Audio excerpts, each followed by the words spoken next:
Nasaan ang 100 pesos ko? Ano po ang hanap buhay ninyo, Ate Liza? Vendor po ako. Vendor kayo. Opo. So ano po ang problema natin? Bakit nandito tayo ngayon sa face-to-face? Kasi po, yung aking inaanuhan, yung pinaka-guarantor ko po, sinisingil niya po ako ng sinisingil. Ang sabi ko sa kanya, huwag mo akong gigipitin. Pag meron ako, ibibigay ko sa'yo. Pero pag ako wala, maghintay ka. Yun ang sabi ko sa kanya. Okay. Oo nga naman. Oo. Kesa magalit ako sa'yo, maghintay ka. Ganyan. Tama? Okay, ang guarantor na tinatawag, ano hong ibig sabihin nito sa mga vendors? Yung po ang nagpapatunay na kilala niya yung isang mangungutang. Oh, okay. So kayo ay nangutang. Opo. Tapos ako ang iyong guarantor, Opo. 'di ba? So pareho din pala, sa vendor may guarantor Opo. para makakuha ka dun sa isang tao. Opo. Okay.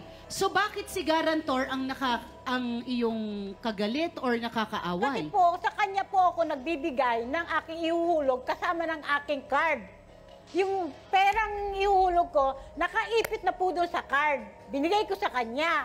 Tapos, nung ilang araw, nakita ko yung card ko, bakante siya. Walang hulog. So, magkano itong hinulog mo? Ang umpisang hulog ko, 50 pesos. Ngayon, yung pangalawa, wala na pong dinoble ko po siya kasi wala siya eh.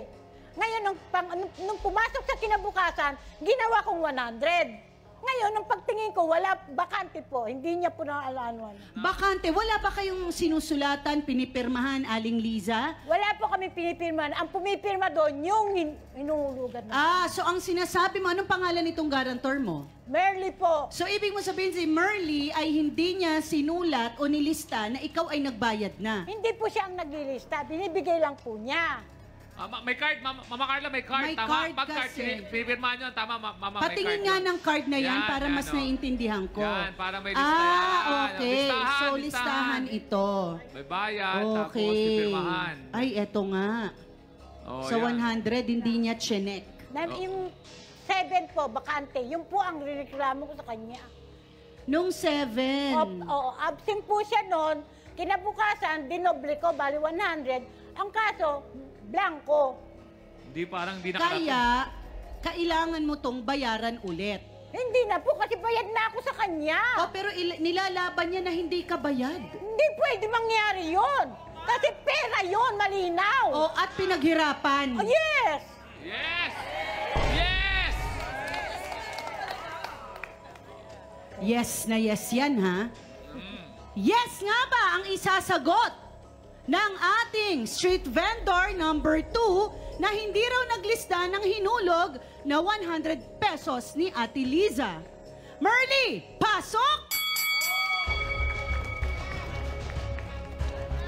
Nay, wala nang tuguran, ha? Dito na kayo po, upo na po. Good afternoon po, ma'am. Idol po kita talaga. Ay, akala ko ako yung sasampalin. First time, Mama Carla. Yes. Ate Merly, habang pinanggigilan mo ang pisngi ko, totoo bang hindi mo nailista ang 100? Ma'am, sa totoo lang po, wala po akong karapatan maglista. Ang may karapatan pong maglista, yung kinuhaan ng pera niya. Ngayon po, ako po, pinagtitiwalaan ng listahan na siya po sa akin mag-aabot ng hulog. Utang po niya yon. Ngayon po, sa madaling sabi, ako po umuwi muna ng probinsya sa Rizal. Naiwan ko po yung 100 na hulog na hindi ko nabigay sa may-ari ng pera. Ngayon po, ma'am, naglalakad po ako, pasang ko po yung mga paninda kong pagkain, sobrang bigat. Sinalubong po niya ako, Merly, halika, kakausapin kita. Ganyan na Yung ganyan niya. ang pagkasabi? Opo. Sabi ko naman, bakit mo ako kakausapin? Oo. Ano bang pagkakamali ko? Sabi ko, ano bang pagkakamali ko sa'yo? Wala akong pagkukulang sa'yo. Dahil yung binigay mong pera, ibinigay ko na sa financial mo. Sabi ko, matapos kitang bigyan ng pang-renew mo sa may-ari ng pera, minamasama mo pa ako. Sabi ko, ganyan, ma'am. Tapos sabi ko, salbahe ka. Hindi ako magnanakaw. Dahil tinawag ka ba niyang magnanakaw? Ha? Hindi po ako magnanakaw. Ang iniisip niya, kinuha ko po yung hulog niyang pera. Nakalista naman, ma'am. Pero walang pirma sa card. Wala. Upo na tayo, Ate Marley, para relax tayo.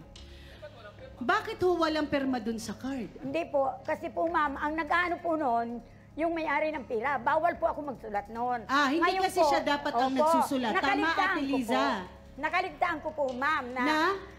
sabihin sa kanya na, Lisa, pinagsama lang yung hulog. Kaya naligtaan yung isang araw. Pero wala na siyang wala namang utang. pong nawala. Pero wala siyang utang na. Wala na pong utang siya, ma'am, kasi bagong renew nga po siya. Ngayon, pag renew niya, ang listahan po niya, binibigay sa akin ng pinansyal kasi sa akin po niya binibigay yung hulog. Pero wala po akong nakukuha na hulog, kahit 50 pesos. Nandun po lahat. Ano ang sinasabi mo na meron ka pang utang doon sa listahan na sabi mo, kasi may laktaw na 2. Opo. So, sinisingil yan sa iyo. Kasi po, bawat araw, kailangan, araw-araw kami maghuhulog. Okay.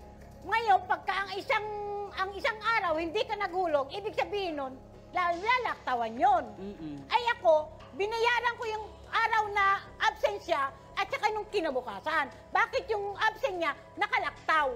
Yun ang pinagtataka ko. Tama naman yung petsa na sinulat doon. Bakit nagkaganon? Ano masasabi mo doon, Ate Marley? Ha? Inabot sa iyo yung pera. Opo, inabot po sa akin. Okay, bakit nung absent ka na, nung panahon na yon? Nung absent po kasi ako, ma'am, hindi ko nabigay yung araw na yun, yung perang yun. Okay, pero naibigay niyo opo, naman. Nung bumalik po ako, sabi ko, Sir, na ito na po yung hulog ni Lisa. Ngayon po, wala po ako nung araw na yun. Nadala ko po yung listahan pag uwi ko ng probinsya. Ngayon po, pinagpipilitan niya sa akin, ma'am, na wala sa akin yung hulog. Sabi ganyan. Sabi ko, Lisa, sabi ko ganyan, andyan yung hulog mo. Ayan, pinisan, 100 pesos. Teka. Nilagay niya sa Okay, it at Ate Marley, night. kasi baka mga nakputong ating, Tapos, nahirapan po yung ating isang ma-refer. So, wala na palang utang, Ate Liza. Wala ka na palang utang. So, tapos na to. Uwian na tayo. hindi Oo. pa po tapos, ma'am eh. Ano nangyayari? Akala ko nga po, ma'am, tapos na yon. Ngayon po, siyempre magtitinda na ako, ma'am, kasi kailangan ko talaga ang pera para magtinda. Kahit matanda na ako, nagtsatsaga po ako magtinda. Kumakain po ako ng almusal.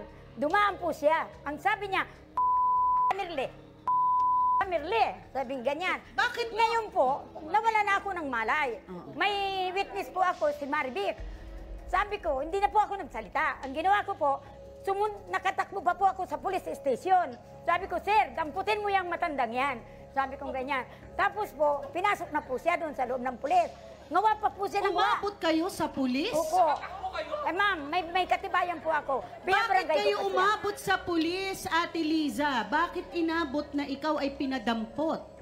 Kasi po, yung pwesto niya po, malapit sa headquarter ng pulis. Parang ganyan, to ganyan. Kaya kayo umabot. Opo. Pero bakit umabot na kayo po ay nakarating pa sa pulis na sinasabing pinagmumura mo daw kasi si Kasi Ate po, Liza? nung unang galit ko sa kanya, sama ng loob ko, sobra na, nag-react na po ako. Minuran niya ako, sisingilin niya ako, mumurahin ako. Hindi pwede yun. So akala ko ba wala nang singilan? Saan na naman? Bakit may singilan? Akala ko bayad na. Kasi po, ma'am, pangatlo na yan. Yung una, pangalawa, touch ko lang siya. Ay, nung minura niya ako ngayon, hindi na ako nakapagtimpi. Talagang minura ko na rin siya. Oh. So bakit kayo nagkamurahan gayong wala naman ng utang, Ate Marley?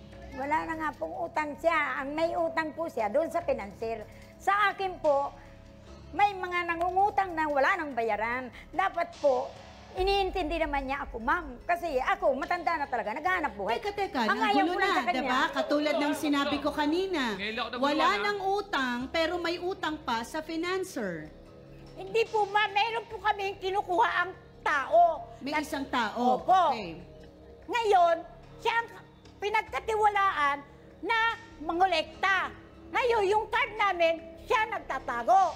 Ngayon, nung nalaman ko na nangyari sa akin, na malaktaw ako, kinuha ko na sa kanya. Sabi ko, ako na ang maghahawak ng card ko.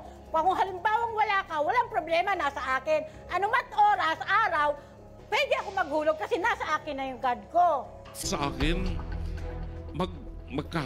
kalimutan na yan, tinamaan ng bulog na problema mo. Tapos na yan, magkasundo na kayo, Aling Lisa, Aling Merly.